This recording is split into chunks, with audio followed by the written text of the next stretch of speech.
In a world of glitz and glam, flashing lights and screaming fans, most people are unaware of the war that rages behind the scenes. And that war includes your favorite artist and your favorite songs. This is The Dark Side of Songwriting. Hosted by Nayim Edwards.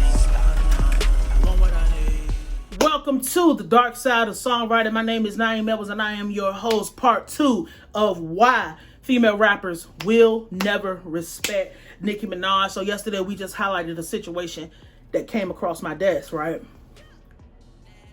Nicki is in this crazy ass space in her career where you can obviously tell she does not understand what is happening with the music industry for real.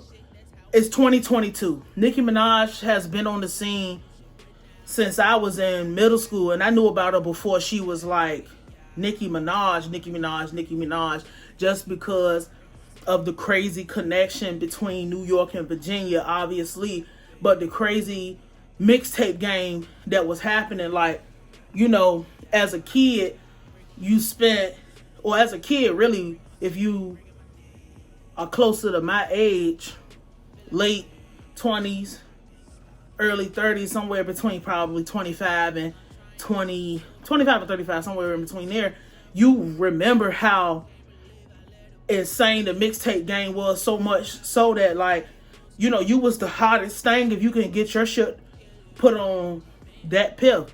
You used to could pay like $300 to be on that piff, but if you had a front page on that piff, live mixtapes, you know, that was something that was fucking crazy. And being that Nicki Minaj has been, or was, the only relevant female rapper for so long, she is not understanding that there is space and room for all female rappers. But when she came in, it was really like crush my competition totally, so I don't have to share the space with nobody. When she came, you know, we had people like Kim who was still doing, but Kim, at that point, Kim is a legacy act. Missy Elliott, legacy act. Who else? I mean, you know, Trina, legacy. Was Trina really legacy act? I don't know if Trina was really legacy, because they kind of like the same, but you know what? Trina was not legacy. Trina was more, Trina achieved mainstream success, but Trina is a regional type of artist. Trina had that potential to be crazy as far as mainstream, but that subject matter was too Florida. So Trina is like, but she's still a legacy act. People like Eve, you know what I'm saying? Like, these people were all legacy acts. By the time Nicki Minaj came in, we got to realize that Nicki Minaj came in also in an era where you had to be outside, but the digital shit was crazy. She is the reason, like, this section is not about her personal contributions to the technical side of what female rap is today. We know that Nicki Minaj was one of the first people on iTunes. She's the reason motherfuckers can even get any money from streaming, because she fought hard for motherfuckers to get paid from this digital shit and to get paid, even though the payment's not really righteous, but she fought for that. You know what I'm saying? I wish my cat would stop me out. She's the one who fought for a lot of this digital shit when they was moving in, because she's coming up in that, right there in the middle in that time where it had to be there, you know? She obviously, being that she's way older than the people that I just said were attacked, and I'm only gonna use them because Doja Cat has been attacked by her fan base. She said disparaging things about the city girls and all these, you know, all these people. Any female today who raps or does music, we can throw Iggy Azalea in there too. You know, any female that raps or does music today has been subject to attacks from the Nicki Minaj side. If you haven't, you're not popping. So if you're wondering if you're popping and you have not received any Nicki Minaj fan attack, there's your answer. But she doesn't get it because it's the market is saturated now, and not so much that the market is saturated now. The market is in a place where more than one woman can be successful at a time, just like more than one man can be successful at a time. I don't want to hear nothing about the bullshit that people say, oh, this person can rap, this person can't rap, this person write, this person don't. That's not where we are. That's not what is going on right now. People, Nicki Minaj is not likable anymore. And what's fucked up is, I'm gonna save that. That's gonna be for tomorrow for part 3.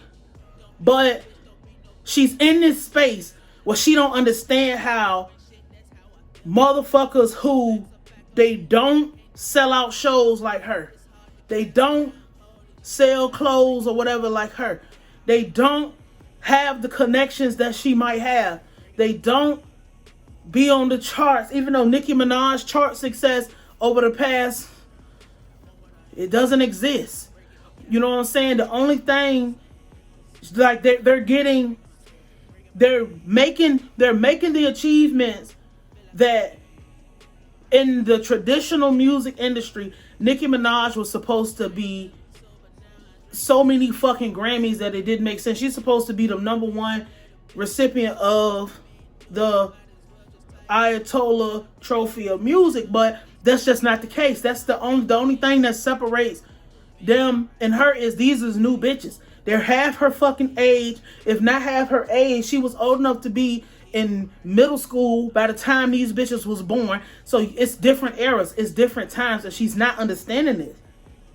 She's not understanding that the days of you think you're gonna run up on somebody or you're gonna have somebody run out and attack a motherfucker because they don't bow down or respect you or whatever, that shit is over. You run up on somebody today, your ass is going.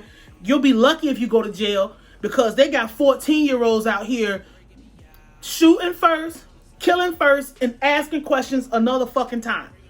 You know, like those days, all that old shit is over, it's done. And my thing with Nicki Minaj is she knows she wrong.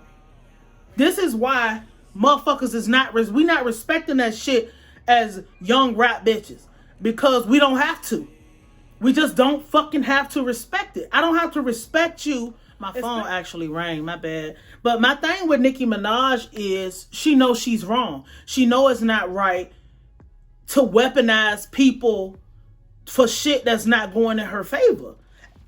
And I don't understand why, if you supposed to be almighty, why you the fuck would you do that anyway? It's because you losing it and you are used to playing dirty, because what might have happened with Nicki Minaj, seeing that motherfuckers can just come into the game, buy a laptop, make a song, shake ass on camera and get on, doing the prostitute rap shit when she was coming in the game, all motherfuckers did was beat her down and talk about her rhymes and talk about her music and talk about this, and every step of the way she had to fight and she had to claw, and she's experienced envy because she's not getting the recognition or not getting the recognition as fast, because people do recognize her as queen of rap, even though that shit is pretty much over with at this point. But she feels like, and I'm telling you this because you can see it, but I know this, she feel like other motherfuckers didn't have to work as hard as she had to work to get in this game and be successful. And not only are other female rappers successful, but they have surpassed her in popularity with the people. Point blank, period. These are the inner mechanics. All the niggas tearing her down. All the radio stations tearing her down. Nobody wanting to sign her in the beginning. She had to leave New York and come fuck with the South to get on. Fuck with Gucci Mane and them to get on. Meanwhile, all these other motherfuckers just walk through the door, getting whatever the fuck they want whenever the fuck they wanted, having their way. And you know what? We're going to cut it right here, because in part 3, we're going to fully explain the other side, and we're going to wrap this up. Because this shit is way worse than this surface level fighting and having a scapegoat